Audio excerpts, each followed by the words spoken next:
Hey guys, I'm Elizabeth, the curly-haired country gal, and I am so excited to be beginning my second year of beekeeping ever and my second year of natural beekeeping. Now, I learned so much in my first year of beekeeping, but there were some problems that I ran into, so there's two main changes that I'm making going into this year. So winter seemed to be ending a few weeks sooner than normal here in southeast Missouri, so I was beyond thrilled to get out my lemongrass, make my way over to the barn, and start getting my swarm traps out.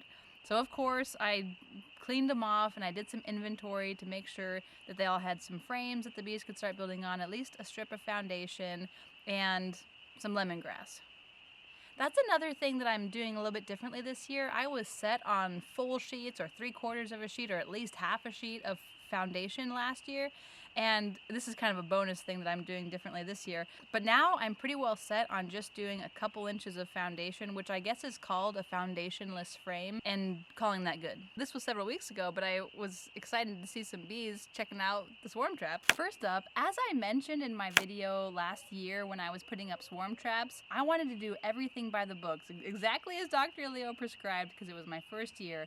And so like he said, I put my swarm traps 10 feet up in the air, but I don't like heights.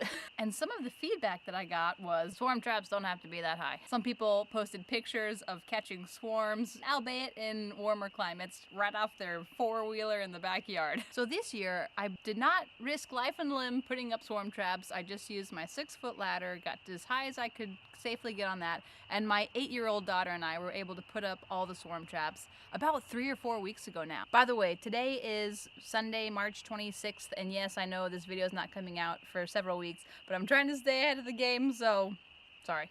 So I put up the swarm traps in the same places where I caught swarms last year, and then I picked 3 new locations this year to put swarm traps, including the tree of a new friend that I made who was willing to host a swarm trap, which was awesome. So we loaded up our ladders, we got our equipment, I got the tools I needed, I got some scrap wood to use as kind of a shim, I got my level, and of course, lots of ratchet straps. Again, you can check out my video from last year about hanging swarm traps, but the main things we were trying to do were to make sure that it was within a 1/4 mile of a permanent water source and trying to face them north or east. And then came the part that I dread, leveling the places for the hives. Again, I've mentioned this several times in previous videos, namely the video last year where I built 3 20-frame insulated hives. Precision, not my forte, so when I have to make something really level and precise, it just takes a long time. But I got this area nice and leveled for a 20-frame hive until I remembered that there was supposed to be a 14-frame hive there, so I had to get another block leveled for that to be able to go in there nicely.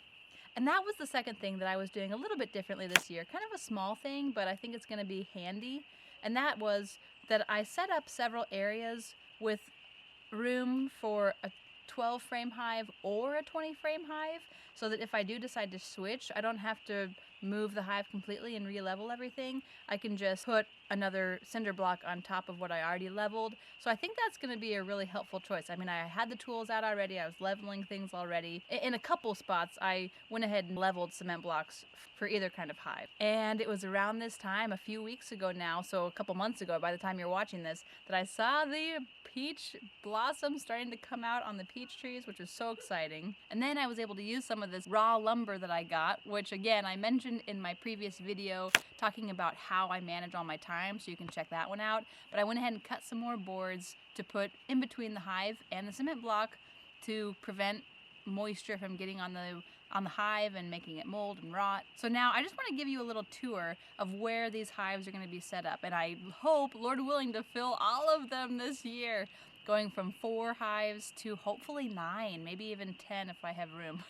So here's our house, and over to the left is going to be our first place. So we're making our way over here. To the left here is where I hope to rotationally graze some animals, but if we keep going, this is where a new colony is hopefully going to be. So I put the boards there, and then we make our way kind of around the side of the house, and there's the freedom hive, and then we pass where some willow branches had fallen down, and my kids decided to make the fallen willow branches into a great fort. It was after a heavy snowstorm that took a lot of branches out, but they're making the most of it.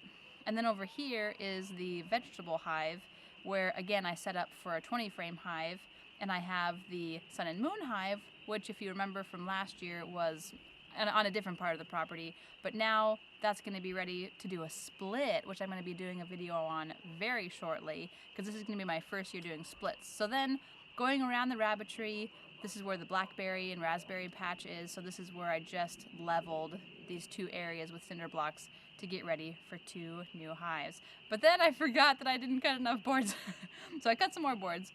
And then I went kind of around again the back of the house closer to the barn near the national forest, and I had some more cement blocks that I leveled out, put the boards on it, and then it was time to pass the bridge of doom. This is just such a sketchy bridge. It's one of the things, again, that I'm hoping to repair this year so that I can walk across it safely. But if you stay on the beams and you balance, then you have a pretty good chance of survival. And then this is where the sun and moon hive used to be. It's right here next to the barn. And then I went into the barn and I realized, oh, I had cut enough boards, so I'd cut more boards for nothing. But then I went ahead and decided to get the splatter hive out of the barn, put it on those hives. And then my kids helped me move the elephant hive to where we had just put the boards. So we are set. We're ready for swarm season. We're ready for more hives with our 3 new hives, plus the 3 20 insulated hives from last year, plus 2 12 frame and 1 14, or maybe it's 1 12 and 2 14. Now, one thing I wasn't quite sure about was this area here.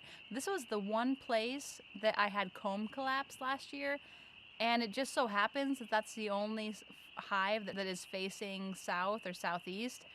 And I wasn't sure if that was just a coincidence. I went on the lands group and I asked, hey, should I change this? Is this what caused the collapse, do you think? And the general consensus was, no, comb collapse has to do with a lot more than that. It was probably the fact that it was a really big colony on a lot of frames. There was a lot of heat in there. So I'm leaving it as is for now. And I kept making my way through the hives, getting ready for things, and then I found this big mess of foundation on the frames, which was a bummer. I don't think this hive got out of the barn at all last year, so I think that this comb just collapsed and melted just from being in the barn. It was really hot. That was a big drought year for us in southeast Missouri for a lot of places.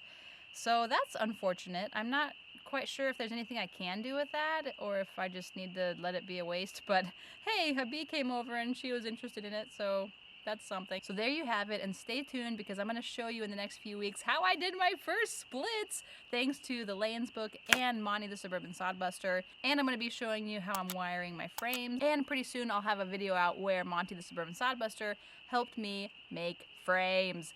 Woohoo! Thanks for watching. I hope you enjoyed. If you did, go ahead and like it, and we'll see you next time. Bye.